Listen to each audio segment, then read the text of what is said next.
You're listening to the Dibbly Dobbly podcast. Remember to like, share, comment, subscribe, and click the bell to make sure you get the latest episodes of the podcast. Be sure to like and share our Facebook page and follow us on Twitter and on Instagram. Let's move on to our next topic, Neil. Let's talk about the museum, your specialty. You're the head of collection and heritage at the museum, which sees you responsible for all the artifacts, collections, museum, library, and there's many priceless artifacts that are very rare. They've been donated by players over the years. They've been acquired by the museum. The most priceless artifact is obviously the Ashes urn, of course, which is head and shoulders above the rest. So just explain your role. What do you do as head of heritage and collections, and how is the museum and the MCC trying to preserve its history at Lord's, but also within world cricket? And what sort of collection artifacts do you have in the collection that we should know about? Well, the collection really falls into three elements. You've got the museum collection, which is 3D objects, which could be anything from cricket balls and bats to the fine paintings that we hang on the walls of the long room. So that's got a pretty wide scope. Then there's the library, which is the largest collection of printed material, published material on cricket anywhere in the world, or at least that anyone knows of. There's a very fine library at the MCG, the other MCC library, which is larger overall, but that's a general sports library. Its cricket collection is a little smaller than ours, I think, still. Yeah. So we have a really tremendous information resource about on the literature of cricket there as well. And then we also have the third element, which is the archive, which is unpublished material, which includes things like scorebooks, minute books of committee meetings going back to the earliest years post the 1825 fire, correspondence, a lot of very fascinating folders relating to the organization of overseas tours. So MCC tours overseas to any number of locations. There'll be files and correspondence relating to the logistics of organizing a tour, from medical checks for the players, insurance, through to accommodation and transport and expenses, and negotiations with the overseas board about the schedule, and also the financial arrangements. Who was going to take what cut of the receipts for particular games, because there's always been the tour has to pay. It can't be a loss-making exercise. Yeah. So there's a fascinating breadth of material in there, and we've also acquired. It's not just MCC material. It's we've acquired a lot of material relating to people like Bill Frindle, who was the Test match special scorer for a number of years and actually revolutionised the art of scoring cricket matches. Irving Rosenwater, who was a contemporary of Frindle's and was the scorer for World Series cricket, the Packet era tournament, and also was a fine writer on the game as well. Wrote one of the definitive biographies of Sir Donald Bradman. So that sort of thing we acquire. We like to have, in terms of the library, we like to have as much as we possibly can relating to English cricket, but we don't have the space or the budget really to acquire everything worldwide. So Melbourne will do more on the Southern Hemisphere, we'll do more on the Northern Hemisphere, England and Europe, and between us we'll probably have the finest collection of literature in the world. And we try and collaborate with each other to answer queries. So sometimes it'll be more, if we get an inquiry from a member of the public, it'll be more appropriate to answer it ourselves. Sometimes we'll pass it on to Melbourne and vice versa. But everything that we do really is about the preservation of the history of the game down to its most fundamental level. And also about not just preserving it, but telling the stories about cricket so that we can stimulate the interest in the history of the game. That means that when people take on board the history, like yourself, it's not just something you watch for entertainment. You realize you're part of a grander historical scheme. You're part of a narrative continuity that stretches back 300 years and more. And it just gives it so much more scope and more breadth to the experience of enjoying cricket, and can inspire people who may not necessarily be the greatest players.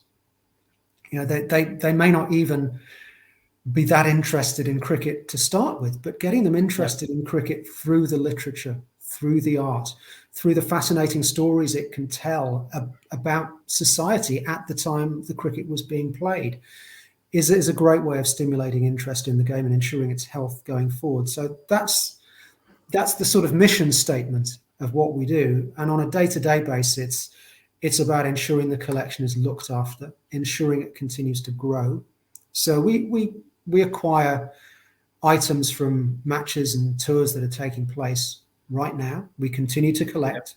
We buy things, we solicit donations, we keep in touch with the players and officials so that, if somebody scores a century in a test match at Lord's, maybe we'll get the bat, maybe we'll get some other piece of equipment that they were using on the day. So that today's events become tomorrow's history and we can continue to tell those stories in 50 or 100 years' time. And then in the museum, we stage a rolling program of thematic exhibitions.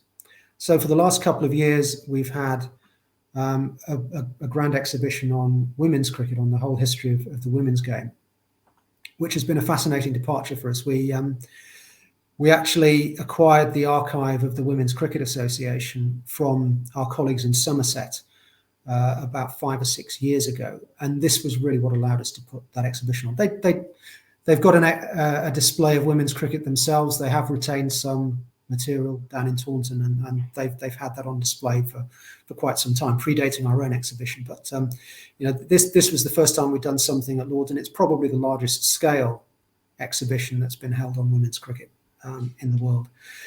And that was a great departure for us, allowing to tell a story of how far back the history of women's cricket goes, which people weren't necessarily aware of. And that's kind of what we like to do, to tell hidden histories, stories of cricket that people don't necessarily know or hadn't thought of or hadn't imagined was important or interesting. The next exhibition we're putting on to replace the women's cricket one, which is coming in April, is actually called No Foreign Field, MCC and the Empire of Cricket. And it actually tracks a lot of what I've been talking of during the course of this interview, how MCC helped to promote the spread of cricket around the world, how that sort of tallied with the spread of the British Empire, and how in the same way that the Empire was governed from London, cricket was governed from Lord's, and how eventually the structures that grew up around the world supplanted MCC's governance. And we rode back from that position to become the organisation we are today, still with an important role in the world of cricket, but by no means its governing body anymore. So that's a fascinating exhibition that we're telling, and we've worked with a couple of academics, Prashant Kadambi, who's an Indian-born academic based in Leicester, and Andre Odendal in South Africa. They've both been really helpful with us putting that together, because we want to, when we tell stories about international cricket, we don't just want to do it from the English point of view or the MCC point of view. We want to try and incorporate the perspective of people from overseas, so it's a much more balanced history than it would otherwise be. And another example of this is something we've just opened this month. We have a new dedicated space in the museum called the Community Gallery, which allows community groups to come into Lord's, tell their own stories of cricket through their own exhibitions, in their own words, but using our expertise and facilities. So the first exhibition is on Jewish cricket and cricketers. It's full of fascinating material, great stories. My favourite story in there is the Jewish cricketer who, during the Second World War, was actually MI5's resident expert on sabotage. And one of his jobs was to make sure that Winston Churchill's Cuban cigars hadn't been tampered with and didn't explode when he lit them. I mean, you can't make it up. It's just that sort of brilliant snippet of information that adds so much more colour to a story that's ostensibly about cricket. So we've always got lots of things going on in the pavilion and in the museum, and also in the pavilion. We recently rehung, just a year ago, we rehung all the pictures in the long room, so that we've got portraits of great cricketers from around the world and also from across the whole span of MCC's history. So we've hung a portrait of one of our founders, the Earl of Winchelsea, right next to a portrait of Brian Lara. So we've got the whole of cricket history there together in those two portraits, and it works really well. And hopefully people coming into the long room for the first time will look around and think, wow, I recognise some of the faces on this, but it's also such a historic display, and it works really well.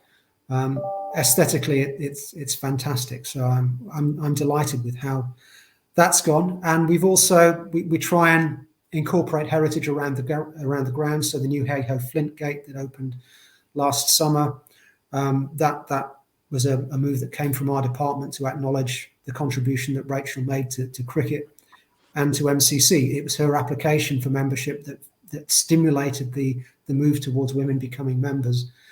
And the fact that she did so much to drive access to cricket and to Lords for women and girls really makes the fact that we've acknowledged her in a gate so very symbolic. And we're delighted to have that. And then we've got the digital sphere, which we're increasingly moving into. And at the moment, it's fairly low key in the museum, but we're building that in gradually.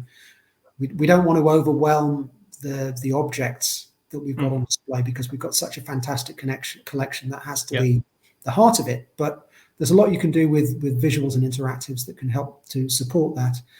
And actually working in the digital sphere also allows you to connect with audiences right around the world who might never have a chance to come to Lords and see displays in person, but they will still feel a sense of connection with the place and want to engage with it. So I think over the coming months and the next couple of years, you'll start to see more coming out in the digital sphere from heritage and collections at Lords, and we're very much looking forward to putting that in place. Absolutely. I've noticed on the website you've posted the history of the club and other things as well, and also on YouTube posting old footage of cricket. I was watching England and Australia. I think it was 1948. I think it was during the Invincibles tour. Mm-hmm. And that's great to actually get that footage out to people so they can watch it and see these great games in action via the internet. It is, and people don't. There's always a theory that cricket is moving forward all the time, and it is. And in some respects, it gets better, but people don't always realise just what great players there were in the past, and how much you miss as a modern cricketer not being able to, or a cricket fan, not being able to see them in action. And these snippets of cricket from previous eras are just so valuable to get that message across and see what a wonderful game it's been for so long. Yeah, absolutely. Just seeing great players like Don Bradman. Like many of us haven't seen him. Maybe our grandparents, great-grandparents saw him play, went down to the ground. Everyone rushed in to see Bradman bat. And when he got out, everyone left, sort of like with Sachin Tendulkar in a way. Everyone went to the ground and then left when he got out. But I remember a friend of mine telling me a story. His grandmother was actually at Headingley in 1930 when he made his, I think it was 334 he made in the Test match. 300 in a day, and she said it was the most boring day's cricket she'd ever seen because there was no jeopardy. There was just never any chance he was getting out. Well, he didn't rate that innings highly. We'll talk about it when we talk about the Ashes in just a moment. But he rated the 254 at Lords as his finest innings, then the 300. And to score 300 runs in a day, he said, I made a few mistakes in that innings. It was a good innings, but I made some mistakes. But with the 254, practically everywhere I hit the ball, it went to the place that I wanted it to go. And it's just unbelievable. And cricket does tell wonderful stories. And I always look at it this way, is that there's so many stories to be unlocked and, told and being discovered. And I do that every day when I do some research on the game's history, as I've done for this historical series. At the moment, we're looking back at Australia's 4 Test series wins in India in 1956, 59, 69, and 2004. And it's great looking back, especially in the old days, the 50s tours, battling illness and dysentery and hepatitis and players suffering illness. And it's just great stories to, Richie Benaud became of age as a cricketer in those 2 tours. In 56, he became of age. He changed his run up to a shorter run to accommodate the heat of the subcontinent. And he changed his approach to the crease. It was more of an angle run than a straight run. And he picked up 20-odd wickets. The next tour in 59 as captain, when he took over from Ian Craig, who was one of Australia's youngest Test players to play, he had hepatitis, so Richie Benaud was captain. And it was his first overseas tour to Pakistan and India, obviously, as captain, of course, because he's just got the job. Australia just won the Ashes in 58, 59, and they got them back under Richie's captaincy, which was a good effort. And he went over to that tour in 59 as captain and won both series. And he took 20 odd wickets in India like he did in 1956. So there's so much stories and so much knowledge to just soak up there, which many people don't really realize, that the game of cricket's it's a wonderful, wonderful game full of history that's waiting to be untapped. Isn't that right, Neil?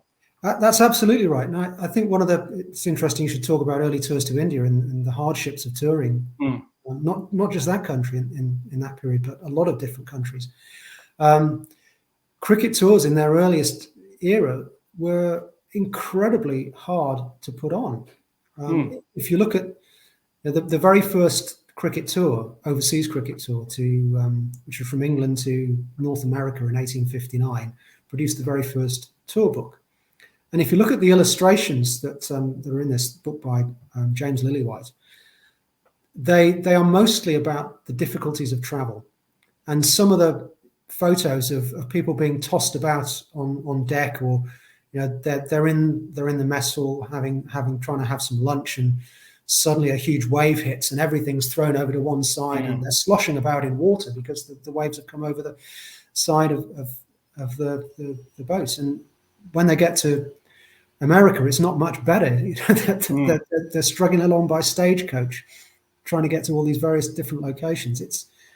It was really, really tough to travel in those days, and actually traveling with all your teammates and all your cricket equipment. It must have been an incredible endeavor, and it really isn't until we get to the age of jet travel and more comfortable hotels in the post-Second World War era. And obviously some countries were quicker than others in providing comfortable hotels, that it becomes a more comfortable and in some ways sanitized experience. And of course, nowadays, a tour isn't really a tour at all. People just jet in, stay in a hotel, play international matches against the same people, and then go home. They don't go up country to Bendigo anymore and places like that. It just doesn't happen like that anymore, which in a way is sad, but that's a sign of the times, really. It's a sign of the times, and it's a sign of the economic imperatives of the game, that there is so much international cricket that needs to be played to pay the players' wages, and to support the broadcasting contracts. That there's just not space in the schedules anymore for these kind of practice matches in between.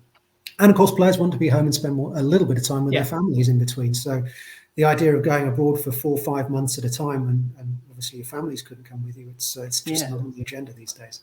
Yeah, it is. I was thinking about Bradman's tour in 1948 when the Invincibles came. That was a long tour. They had to go by boat. I think it took you a few months to get to England from Australia. I think you had to go from Perth to catch the boat over to England, which took you half the year, basically. It was quite a few months. And then you played the 5 test matches of the Ashes, plus the counties, which they did. And they won all of the matches just about. They drew some games, but that was a great team. They won't call the Invincibles for nothing, because they didn't lose a match on the entire tour. I think they finished off in Aberdeen in September, which is a curious place to be in September, because it's in Scotland, it's the northernmost city in Scotland, and you've got presumably a little bit earlier, and that's where Bradman played his last game as a professional. Wow, didn't know that in the UK. And obviously his last innings in that test as well at the Oval.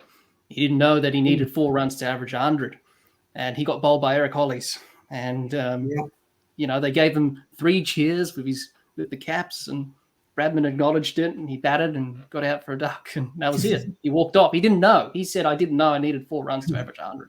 Some people said he had tears in his eyes, but I'm not sure about that. I think I'm not sure I believe that either from my reading of the man's character. I don't think he was that emotional as a person. But no, it was the end of one of the greatest batsmen's career. Oh, yeah. And in a way, after so much achievement, it adds a little bit of colour to the story that it does. It does. Slight. I did see I saw a footage of it in colour. They actually did it in colour, and you could see it, like the pitch was all at the Oval, all bare and scratched up, and you're like, geez, how can they play cricket on these pitches? Because you've got to remember, pitches were uncovered in those days. They weren't covered. So the elements you had to be careful not to be caught on a sticky wicket or a wet dog, as they used to say, to use the vernacular there for cricket terms that we have. Absolutely. That was a totally different level of challenge to what we get today, I think.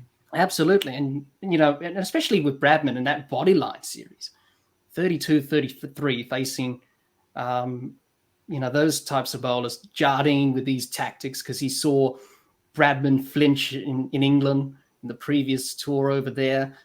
So he thought, well, we could get, but he still averaged 50 plus and got a century and did very well.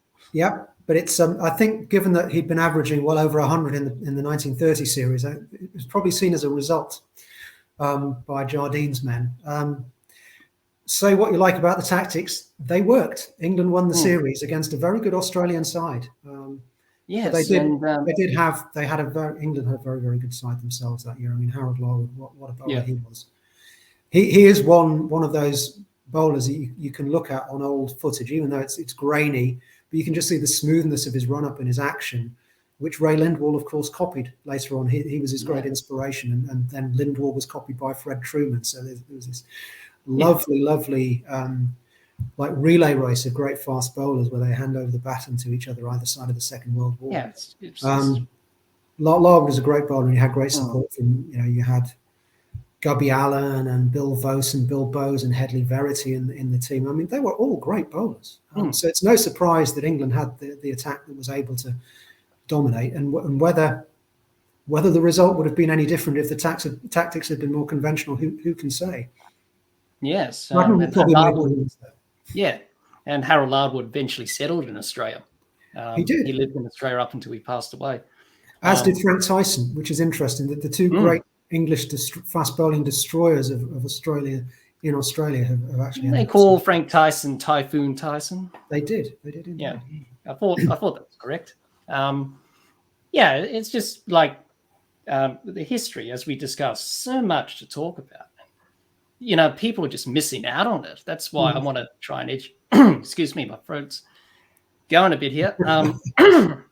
Sorry, everyone. Sorry about that. A bit of a lump in my throat. About the history of the game, which is so captivating to me. But, I guess people, when they associate history, they think, oh, boring, why do you want to drag up stuff from the past? But you can learn so much, and you can really learn how the game's evolved over those years and talk about great moments that have happened in the game. Because the answer's in the word. Story is the second part of the word. And it's stories. And stories are there to inform us. They're also there to entertain us. And there is so much to be entertained by in the history of this game that's been going on for so long. I don't know why anyone would not want to take an interest in it. It's fascinated me most of my life, and I never get bored of digging into the history of the game and discovering new things, which I do all the time. Yeah, I share those same sentiments as well, Neil. Like when you're looking at old scorecards and you looked at 8-ball overs back in those days. But the game of cricket, you've had 8-ball overs, 5, 4, and then 6. And Australia was the last country, I think, up until the 80s to change over to 6 balls in an over from 8. England did that well before anyone else. So just imagine, these fast bowlers at the time, back in those days, bowling 8-ball overs and bowling unlimited bounces for 8 balls, which is going to take a lot of toll from your body. It certainly is. And when you think of, the other thing, of course, is when you're a fast bowler, that front foot does come down with a hell of a thump. Yes. And on Australian pitches, that's going to be even harder because they're so much drier and harder. A little easier to get away with in England, where the wickets are generally softer, moist, damper and greener. But it's a tremendous strain on the body and a great tribute to the athleticism of these players that a lot of them can manage to keep on bowling so fast for so long. Absolutely, and you've got to remember about and also the back foot law was in place back then. That was changed up until the 60s with the front foot. That's right. There was a lot of debate about that. Ray Lindwall, for one, he was a bit of a dragger. He was known as a bit of a dragger. Some people thought he dragged that back foot.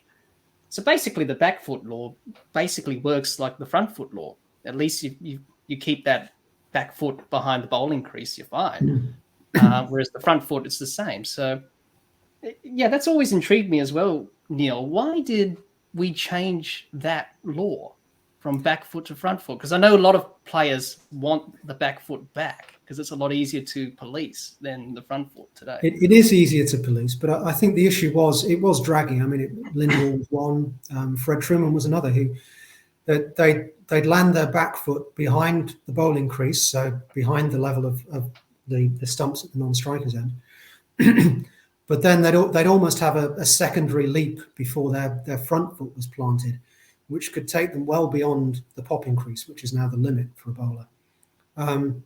So the point of delivery of the ball could be substantially further down the pitch, and with a fast bowler like Lindwall or Trueman, when you already have a very limited reaction time as a batter. If it's coming down 12 inches closer to you when it's being released, then that gives you even less time. So I think there was a feeling that this was creeping into the game too much, and particularly against fast bowling, it was becoming too much of a challenge for the batsman, and it was getting a little unfair. But there's no doubt it's had consequences. I mean, the idea of a batter having the time to react to a no ball call, that sort of drifted out of the game as a result of that. And there's a very interesting book called Front Foot by a fellow countryman of yours called Doug Ackerley, who's yes, I did hear about that. Who's researched a lot in our library at Lords and also in various sources around Australia, where Doug has sort of spotted the fact that the rate of back injuries and really serious back injuries that fast bowlers have incurred has actually increased a huge amount since the front foot no ball rule got in. It's not easy to make a direct medical case for why this happens, but there's certainly a very interesting correlation there, and Doug makes a very strong argument in his book. I don't think there's enough support around the game for the idea of returning to the back foot law, but there are certainly a couple of arguments in its favour. Yes, I know Ian Chappell, former Australian captain, always champions that, bring back the back foot law. But also, just another significant moment in the game, Don Bradman had a role to play with eliminating chuckers from the game. He went on a bit of a campaign there for a bit. Many of the bowlers at the time, like Charlie Griffith, who was an extreme fast bowler from the West Indies, but his action was a little bit suspect. And Ian Metcalfe, who played for Australia, played that test match at the Gabba against South Africa and never played test cricket again. That was in 1963 when South Africa toured. And Bradman wanted to rid the game of chuckers.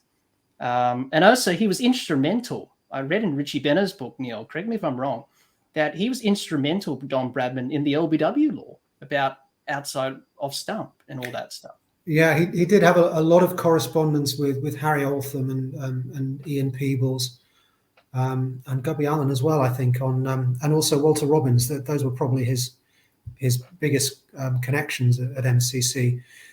Bradman was always a great thinker of the game, even well after he'd finished playing, and the LBW debates, the throwing debate, which obviously probably reached its height in England's 58-59 tour of Australia. I think one of the books on the tour was actually called "The Ashes Thrown Away," and there was a general feeling in this country, at least, that the Australian fast bowlers, particularly in Metcalfe, were essentially bowling in an unfair manner, and that itself had cost England the Ashes.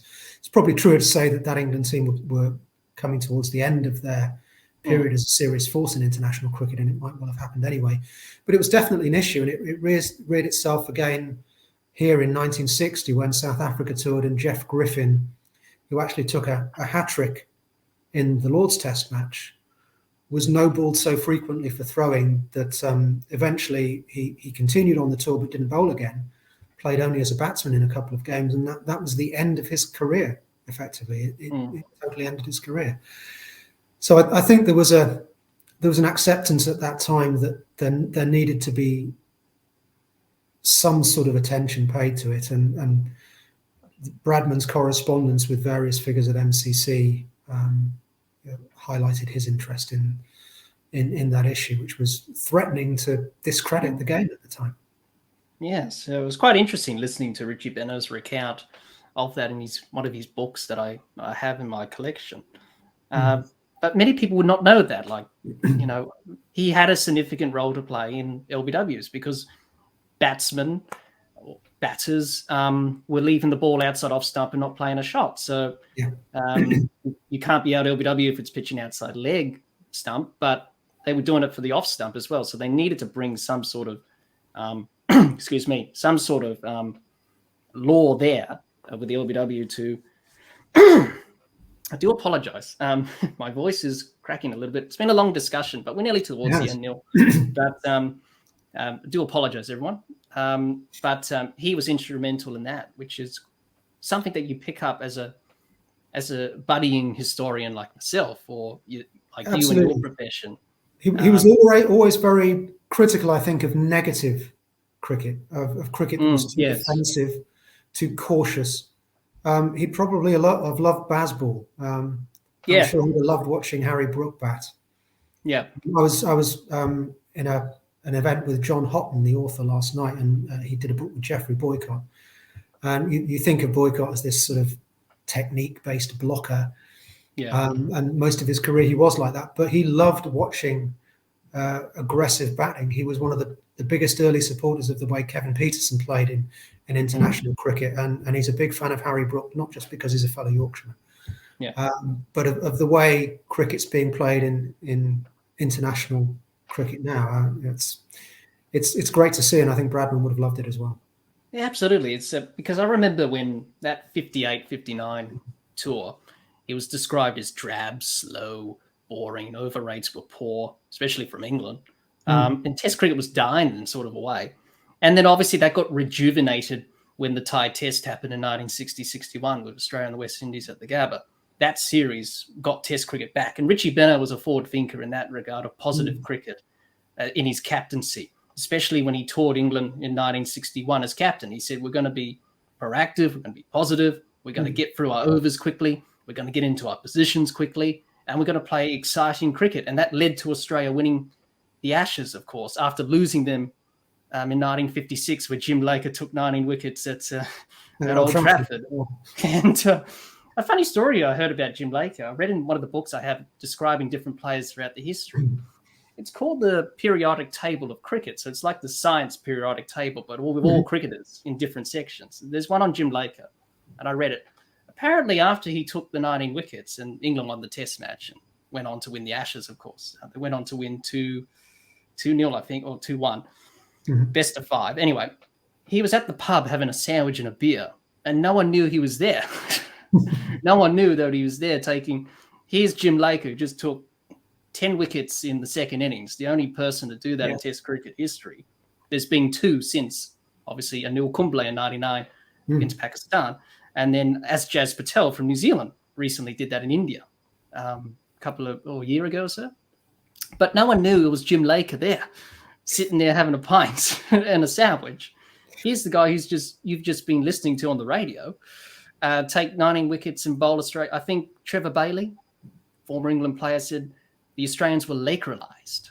That's what he said in one of his remarks to the game. Lakerized, and they were. Australia were, and Richie Benaud's efforts in 1961 at Old Trafford again, where he bowled Australia to victory and went around the wicket. He talked to Ray Lindwall about that. He said, "Well, you got to be good, otherwise they'll kill you." And he was very good, and Richie got 6 wickets, and Australia won that Test and got the Ashes, of course, and it was a proud moment.